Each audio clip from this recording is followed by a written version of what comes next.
Yeah, I mean, we've got some awesome support, obviously, from the Trojan community, and back home it's been great. And my phone's been blowing up from school.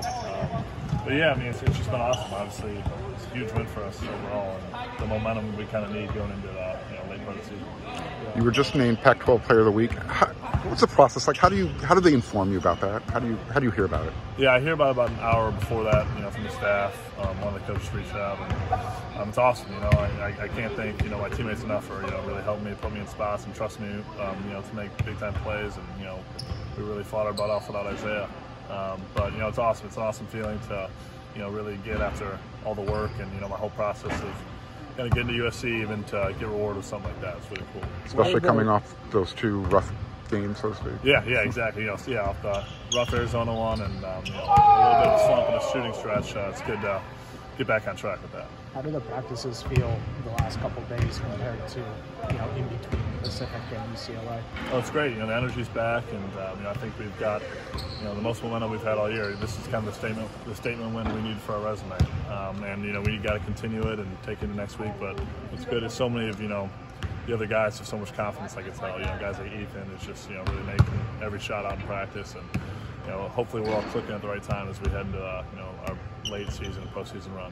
Do you have a method when you're in like a slump or you're having trouble shooting, like to break yourself out of that? Is there a specialty for you, or nothing specific? I used to kind of get down on myself, and I start getting a little hesitant with shots. But my teammates, my coaches, my parents, they tell me just keep confidence up. You're shooting great, and just keep playing like you have been playing, and all that stuff. And so I really trust them. And I knew with Isaiah out for that night, I really had to take the shots, and I actually passed up an early 3 against UCLA, and Coach Kappa told me you got to shoot that next time, and I feel like all the trust in the world from the guys. So thankfully I was able to come up big for us in that game. Is that a feeling you battled against all throughout playing basketball, getting down on yourself? Yeah, I tend to be a guy that prides myself on being an efficient player. I like to do a little bit of everything, and so when I'm not being that efficient, I kind of I've gone into a hole in the past, but sometimes you just got to bail through it.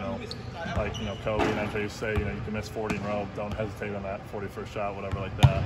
So I've been trying to get into a better mindset like that, and thankfully I got myself out of my slump quicker than I usually do, which the past seasons it takes a little bit longer for me too. So that's kind of my method with that. Anyone since you came to USC that slump-wise really sticks out? It was really hard to break out of? My last year, I had a slump, I want to say 60% of the way through the year. I actually got benched for a couple games. I didn't start against Oregon, and then I think maybe one other.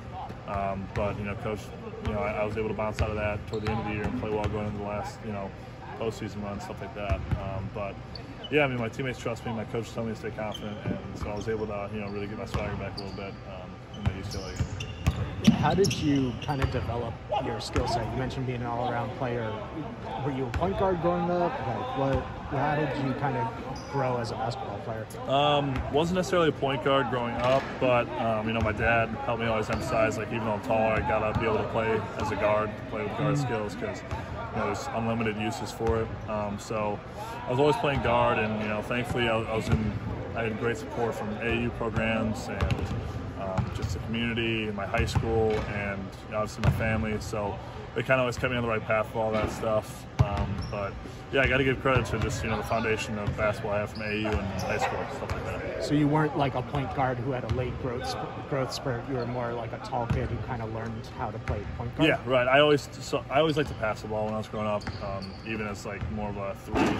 But so I always tried to develop my handle and just be able to prove that I can control the ball for more of the game. And thankfully, I was put in a position with UCLA to be able to do that. And last year a little bit, played back at the Taj sometimes when Ethan was out, especially. So I try and always be able to do everything I can, from any position. Sure. How is that an area that you really focused on after the transfer from Rice? Yeah, definitely. I always had the confidence. I've always wanted to play point guard. So that's something that I always knew the next step would be getting, a better handle and limiting my turnovers with that stuff. So thankfully I've just kind of progressed each and every year, and now I'm trusted to, in the big situations, be able to come off ball screens and make plays for my teammates. Did USC pitch you on that type of role, or is it something you kind of carved out for yourself? Yeah, they talked about it. I think one thing Coach Enfield noticed early on is my ability to create, and he wanted to put me in spots, coming off pin downs and, really just reading the defense and stuff like that. So, Coach Enfield saw it in me early on, and we were able to obviously flourish together his philosophy and how I play, so it's worked out really well. You committed to Minnesota first? Yeah. How did that work out that you ended up at USC?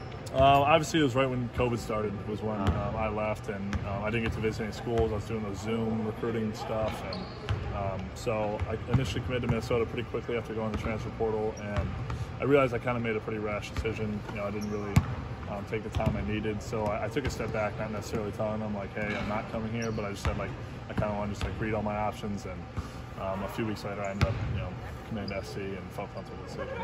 And now it's like -10 in Minnesota. My career could have gone two completely different ways, so I'm really fortunate to be able to land here and with staff and all my teammates. You mentioned kind of naturally being a passer when you're younger. In terms of shooting, do you find yourself, even growing up, you had to remind yourself to score, or coaches had to push you to be a bigger part of the scoring load? Yeah, I think that's the main thing my dad always tells me, and even my coaches. I pass up a lot of shots, just trying to make the extra fancy play and get an assist. But that's one thing I've had to really push myself, because once again, I like to be an efficient player and I don't like to overshoot. But with all the trust and kind of having a bigger role, I've got to be able to make and take tough shots. So thankfully, I've worked on my game, and my mid-range. I'm taking shots where if I have any space, I'm going to knock them down. So I've got a lot of confidence going right now, and it's been great to have the support of all my teammates. I talked to your high school coach, and he was talking about it was like a sectional game or a regional game, in which it's 2-3 minutes left or something. You were down 15. Yeah, we're down. Over. Yeah, down 15 with. I think about 4 minutes left. No shot clock either, which is crazy.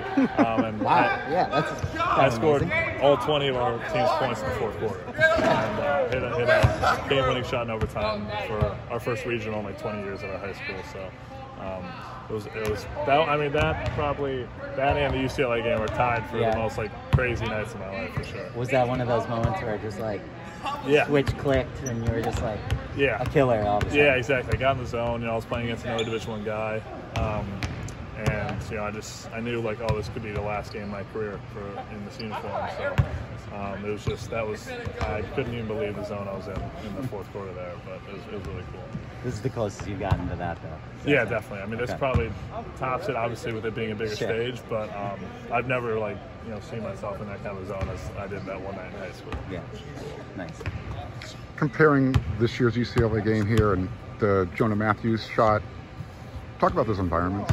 Oh, I mean, it's crazy. I mean, are you saying the Taj shot? I was there for the Taj. Yeah. I was there for but I mean, it's crazy. I mean, obviously the Taj one had no fans, but it's just the level of intensity and talent on the floors against UCLA is just obviously. I know there's so many NBA players out here and stuff like that.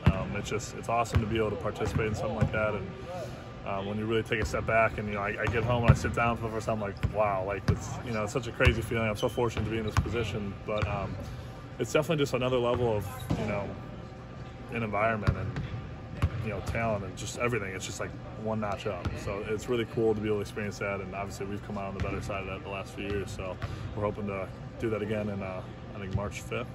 March 1st, Arizona.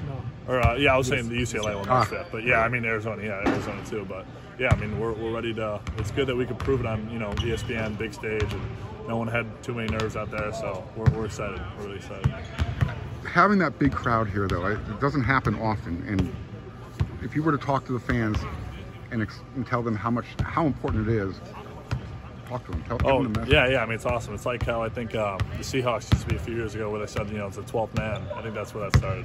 But no, it's awesome. I mean, the athletic support. Even with all the new Lincoln Riley stuff, I just think the athletic support for USC football, basketball, whatever, is just at an all-time high, and it means the world when we get everybody surrounding and being loud on free throws, being loud on everything, and it really is just like a six-man for us too. So it's really cool, and we hope to continue to win and bring more people out to games. How much did they contribute to that win Saturday? Oh, just so much, so much. I mean, I've never been involved in a court storming too, and you just see like the level of energy and excitement from all the fans after winning a game like that, and you know, it really helps us because it's what makes us want to, you know, continue to work hard in practice and, you know, really lock in because we want to come out and be able to, you know, put on good shows for the fans and get wins. So it really just means the world to us. Cool, man. Awesome. Hey. Thank you guys.